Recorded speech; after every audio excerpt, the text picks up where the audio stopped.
Hi everyone. This is the novelty for me because actually the lectern is low enough that people can see me.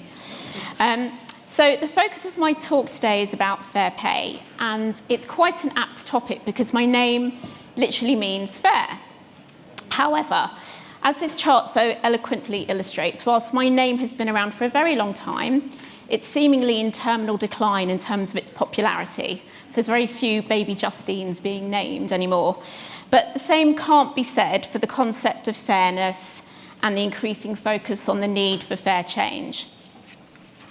Now, you don't have to look very far to see calls for fairness in the way that we pay.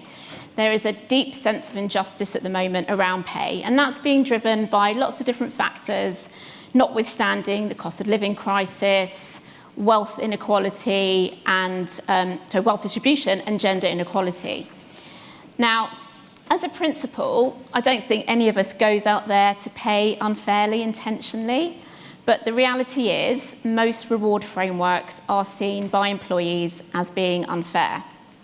There was a CIPD report that suggested while 75% of HR professionals think that most or all of their employees are paid fairly, only about a third of employees would agree.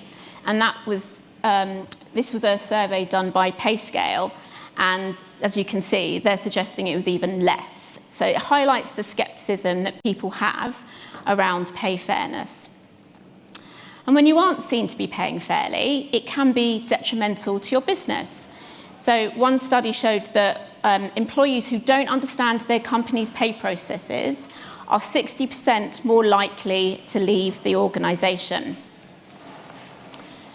Now, fairness can mean different things to different people. It can relate to the direct comparison we have either with others inside or outside our organisation. It can be in reference to processes and how they're managed or how rewards are allocated. It can relate to the interactions we have with others, maybe our line managers. But it can also maybe be the messages that are communicated or perhaps left unsaid. And those organisations that do it right do well. There is evidence that shows that companies who are seen to pay fairly perform better. And we know, for example, that companies that pay above the living wage are more likely to be rated highly in terms of the perception of being a good employer. And as I said, none of us intentionally, I believe, goes out there to pay our employees unfairly, but we can often get so caught up in the management of the process that actually we lose sight of that sort of human impact and how unfair pay practice feels on an individual level. Now, there was a book written by Carrie Gracie. She was the former China editor at the BBC, and she took an equal pay claim against the BBC. And she described in her book, pay is about how others value us. And if we suddenly discover they value us less than we thought, it feels like a betrayal, and we have fury at ourselves for being fooled. Now, I think one of the complications we have around dealing with fair pay is that the meaning of fair pay isn't universally established, and there's a number of different concepts that talk to fair pay in different ways. So it's quite easy to be confused by the similarities and the differences. I mean, the four concepts I've got on this chart, this is just one person's opinion, it's not mine, but this was one person's view of how they compare. And I think what I just wanted to illustrate is that there are nuances, they do overlap, and I think it makes the subject really tricky, particularly for people that aren't reward or HR professionals, because they can get confused, they find it, it can be very easily misunderstood.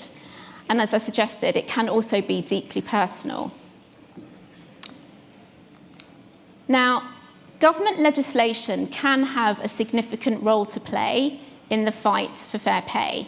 In New Zealand, they are introducing a fair pay agreement system.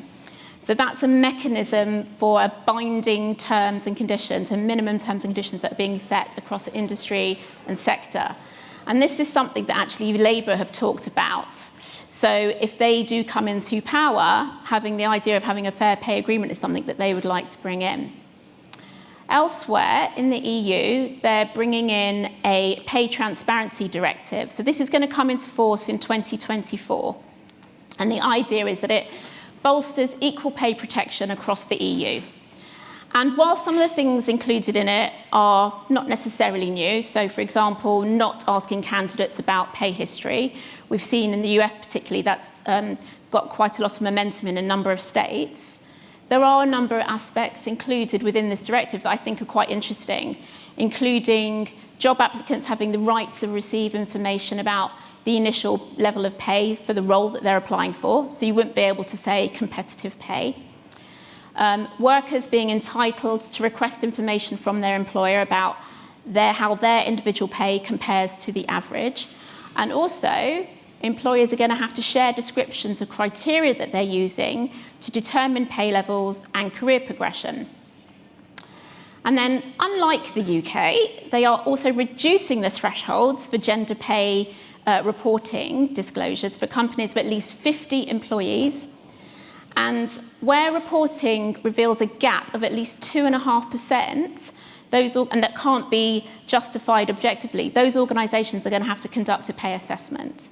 So although this directive isn't going to apply in the UK because of Brexit, it's likely that for a number of employers who are based in the UK or have operations across Europe, you might want to be taking this into account if you want to retain some level of consistency across your organisation. And given that the gender pay gap in the UK remains one of the highest in Europe, it's possible that our government, whoever it is in the next couple of years, may start to feel a little bit more pressure in terms of trying to bring some of our UK legislation in line with the EU to ensure that further progress is actually being made. Now, it might take a while, but I think the genie is most definitely out of the bottle when we talk about the overall direction of travel for pay inequality. And regardless of what our current government choose to do, the strategic imperative for pay fairness, I think, was really nicely put by this quote. As the workforce demographics change, what was once okay is no longer so. So you simply can't afford to not take pay fairness seriously. So easier said than done. With or without legislative nudging, if you want to drive equitable change in your organisation, you need to be taking steps in the right direction if you want to remove that employee scepticism around pay fairness. So I'm just going to talk you through 3 steps that we've pulled together that will help you understand a little bit further. So the first one is expose. So before we go and set ourselves some goals, we need to understand the starting point. So how do we be sure that we are driving equitable change in our organisation if we don't understand the current pay picture? And you need to be able to then see how you're progressing on that journey. So this is an area that we've been focusing on quite a lot at Innecto. So we've created various indices. I appreciate it's not very easy to see, but we've got some stuff outside if you want to talk to me afterwards about it. So on the left-hand side is our Fair Pay Index, and the idea being that at a macro basis, you're looking at pay in your organisation compared to your industry sector and the wider economy. From our Responsible Reward Index, the idea being that you're looking to see where you are on your responsible journey to show how your organisation is doing the right thing. And then our Rapid Index, which is the bit on the right-hand side. And the idea is that this looks at pay fairness in a lot more detail within your business, looking at it from multiple lenses, so it could be disability, gender, ethnicity, whatever data you actually have available. And looking at things like recruitment, so assessing pay fairness in the hiring process, looking at identifying inequities in pay internally and externally, looking at the fairness of opportunities for pay progression, the incentive piece, looking at the distribution and the value of incentives that are being awarded, and actually the distribution of pay. So thinking at the overall pay gaps and then looking at the impact that of pay increases have on those pay gaps, particularly in-year pay increases, because they can be really underestimated in terms of the impact that they can then have. And I think this type of analysis really helps you to get underneath a little bit more, gender pay reporting and CEO pay ratio reporting, all that legislative piece that we have to do only touches the surface. So if you really want to understand the true application of fair pay in your organisation, you've got to be able to go a bit deeper. So once you understand where you stand, you can start to set yourself strategic goals that build trust, accountability, and credibility with your employees and your wider stakeholders. Now, many leading brands like Adobe and Salesforce have set themselves pay equity progress targets, and they're a core tenet of their DEIB and their ESG goals. And I think sometimes, whilst it can be tricky to measure the S within ESG, actually pay equity is one of those things. We have the data, we can do this. So actually being able to analyse, being able to report on it means that you can then start to improve, hopefully, and show progress over time. But it needs to be a priority across your whole organisation. Exposing inequity is one thing, but actually if you want to make a difference, you've really then got to nail your colours to the mast and endorse your aspirations visibly. Now, the speaker before just mentioned Unilever, and they've got a strategic sustainable living plan. So I'm sure many of you will have seen this, it's not new, but the thing I like within it is they've got a fairness pillar all to itself, and within that there is fairness talking specifically about compensation. So in essence, it's a set of reward principles that have fairness as a sort of underlying concept. But the thing I like is that they've set themselves some specific targets and goals, and then they track progress against it, and they publish this on their website. So they are endorsing and showing what they're doing. But then you need to embed these commitments. It's not just about doing one-off analysis or stating these goals. If we want to be building trust around pay to drive equitable change, we need to be able to demonstrate to our employees that we're really serious about it. Now, some organisations choose the route of certification to do that, and as you can see on the screens, there's lots of different routes out there. But you've got to be really careful that you're not seen to be paying lip service to a concept just because you've got a certificate, or that, being accused of blue washing. So I don't know if any of you heard of it. It is actually a thing. It's like greenwashing, but it's talking about human rights and labour standards. So certificates are great, but I think for me it's the communication of reward and the culture of openness and transparency that are the big game changers in embedding and building trust in pay fairness. Now, I'm not going to lie, there are some risks associated with being more open and transparent about the way that we pay. But actually, for many of you, asking the questions, some of these ones I've got on the screen, it's just the start of the journey. The key one being, do your employees understand how pay works in your organisation? What is actually shared? Have you trained your managers to manage the process fairly? And can they explain to their teams how pay or bonus decisions are actually being made? Because often it's this sense of a lack of understanding that is the problem with pay fairness. People don't understand the true picture. And the reality is it's only when they start to understand how pay decisions are made and how pay works will they really start to trust that it's fair. Now, as the quote I shared before was alluding to, there is a demographic difference here as well. I don't know if anyone on TikTok has seen Pay Transparency Street. It's worth a look. It's a girl in the US, and she basically set up this business, and she goes out and asks people if they're prepared to share what they're earning. And what she's found is that women, and particularly women under 40, are far more likely to be open to sharing information about their pay and more keen for pay transparency. Now, I really like this transparency spectrum. Appreciate it's not that easy to read, but it's one from PayScale. But I think what it illustrates to me is, and I think this is true, but I think most people and most organisations are in the UK are on that left-hand side of the spectrum. Is there anyone on the right-hand side that is really open about how they pay? No, not seeing any nods or any... Oh, we've got one. Oh, I'm desperate to speak to you afterwards because I'm really keen to understand how you're doing that in practice. There's very few organisations. Buffer is one that's quite well touted in terms of how open they are with their pay.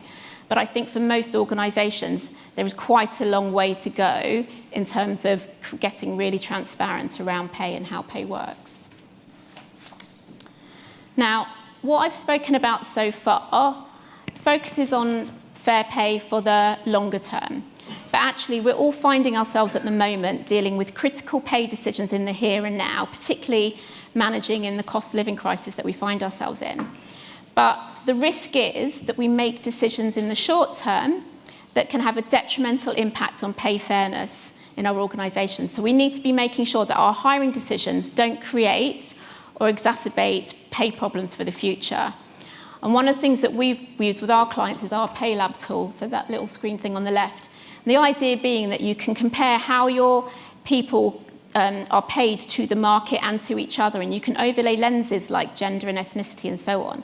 So the idea being that you are not making reactive decisions and you're being a bit more pragmatic, and you can look at it in a visual way. Now, this was mentioned by the previous speaker. There's numerous examples of what organisations have been doing in terms of one-off pay increases over the last few months, and I think some have been applied more fairly than others, but all with the intent to help staff. But we don't all have endless pots of money, and with financially stressed employees more than twice as likely to look for another job, we need to be thinking about how do we help our employees outside of pay. So there's lots of different organisations that have done different things, offering discounts, giving staff free meals whilst on shift. Deloitte's have actually offering their employees the option to take pension in a different way. They're offering a cash alternative. So there are things that companies are doing. However, not everyone's got the opportunity to provide free food to staff or give discounts. But there are things that you probably already have at your disposal that can reduce some of the pressures that employees face. So the matrix here is aiming to sort of illustrate there's differences in terms of the financial benefits that you can offer your staff. And some of these are going to be more easy to implement than others. So not everyone's going to have access to on-site childcare. But things like retail discounts, salary sacrifice, access to financial advice are relatively low or no cost and actually can make a real difference to your employees. Now, according to a Barclays survey, they said 1 in 5 workers would value financial guidance if they found themselves in hardship. So if you don't already, it's worth making sure that you are including within your proposition things like money management guidance or coaching on debt consolidation. And I think we've also got to remember with younger employees in the workplace, they've got the student loans noose around their necks. So how can we help them with things like lifetime ISAs to help them get onto the property ladder, or pay down plans to help them manage their loans?